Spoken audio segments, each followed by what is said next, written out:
Voilà, peuple d'Afrique, peuple de Côte d'Ivoire. Venez voir, venez voir, venez voir. On a retrouvé la vidéo. Le gars des JOS là, c'est eux, chers camarades peuple d'Afrique, qui ont mené les opérations contre le président Gbagbo en 2011. Il explique comment ils sont rentrés dans la résidence du président Gbagbo pour aller le chercher. Le porte-parole du gouvernement dit que la France n'a rien fait, non.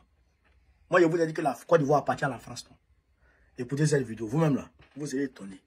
Et puis, Gbagbo ne va décortiquer. C'est de ça qu'il s'agit. Partagez au maximum.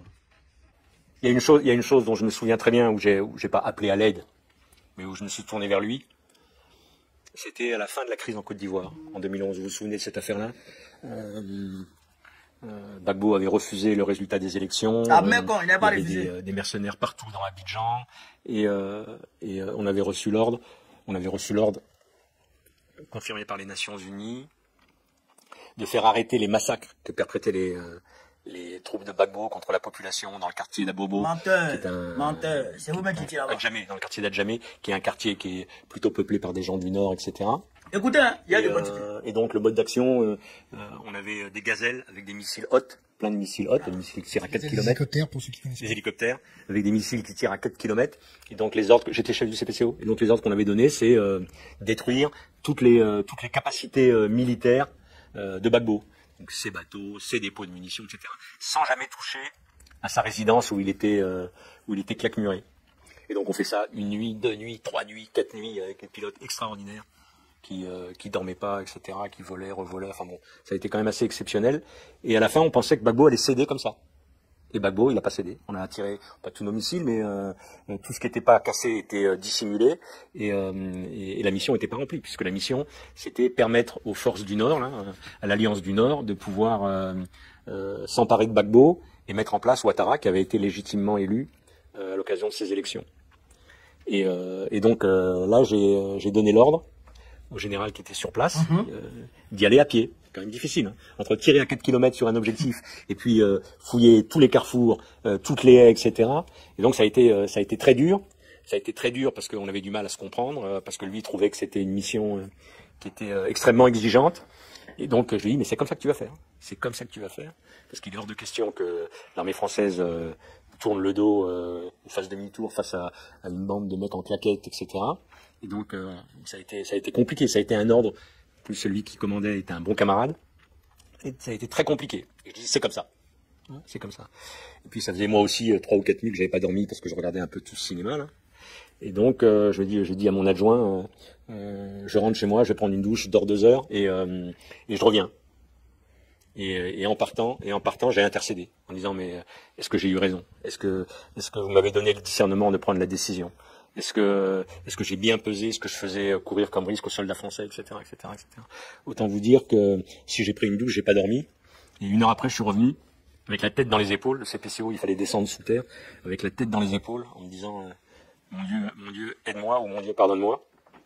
Et quand je suis arrivé, pas un soldat avait été blessé et Gbagbo avait été fait prisonnier. Donc oui. Voilà qui est dit. Voilà qui est dit. La vérité finit toujours par triompher. C'est ça le problème. Voilà qui est dit. Ils ont tiré 4 nuits sur les cibles militaires du président. Et d'ailleurs, ils ont tiré même dans la résidence présidentielle. Les vidéos sont là. Ils ont tiré sur la résidence présidentielle. Ils ont tiré sur la maison de Gbagbo.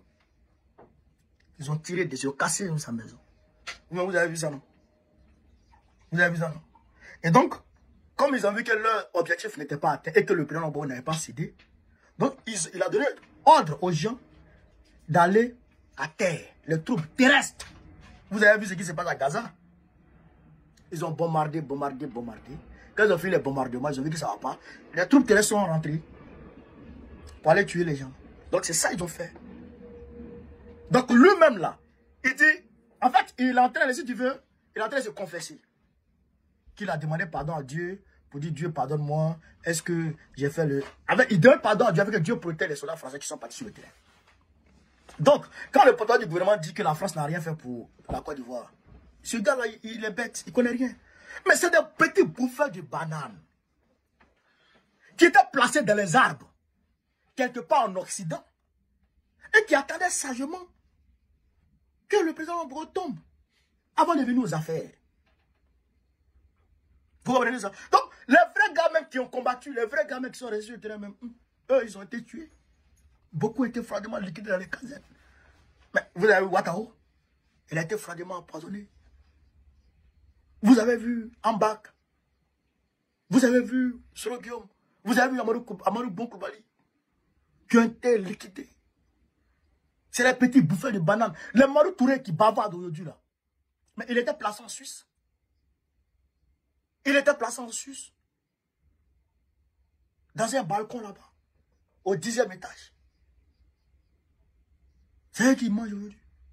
C'est eux qui gèrent la Côte d'Ivoire aujourd'hui. Et ils peuvent faire quoi? Ils ne connaissent rien dans l'histoire du pays. Voilà la réalité.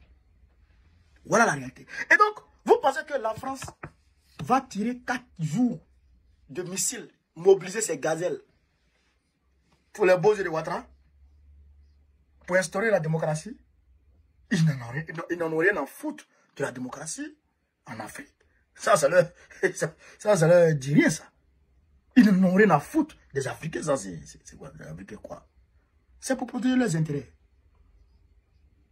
Continuer à exploiter, continuer à piller. C'est pourquoi Ouattara appartient à la France. C'est pourquoi Ouattara prend ses ordres du jour auprès de la France pour chaque conseil des ministres. C'est pourquoi les conseillers militaires sont en Côte d'Ivoire auprès de Ouattara. C'est pourquoi les vrais ministres de Ouattara, les vrais décideurs, mais sont des Blancs, des Français. Mais vous voyez dans les réunions de la CEDEAO, vous voyez des Blancs là-bas, non? Eh bien, c'est pareil dans le conseil des ministres. Avant de faire les photos, on demande aux Blancs de se calmer. On finit de faire les photos quand les décisions, quand le conseil des ministres commence, les Blancs viennent s'asseoir et ils discutent. Est-ce que vous comprenez ça? La Côte d'Ivoire ne nous appartient plus. Oh. Ça ne nous appartient pas. Depuis 2011, on a perdu la Côte d'Ivoire. Oh. Il faut retrouver notre pays, hein, les gars.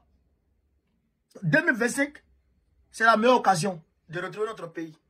Si on a perdu 2025, on est replongé pour 100 ans encore de colonisation. Donc, voilà un peu ce que je voulais vous dire sur ce vidéo chez L'Afrique. Sur ce, vive l'Afrique libre, vive le panafricanisme, vive tous les plans panafricains. Babo président le code en octobre prochain. Inch'Allah, on est ensemble.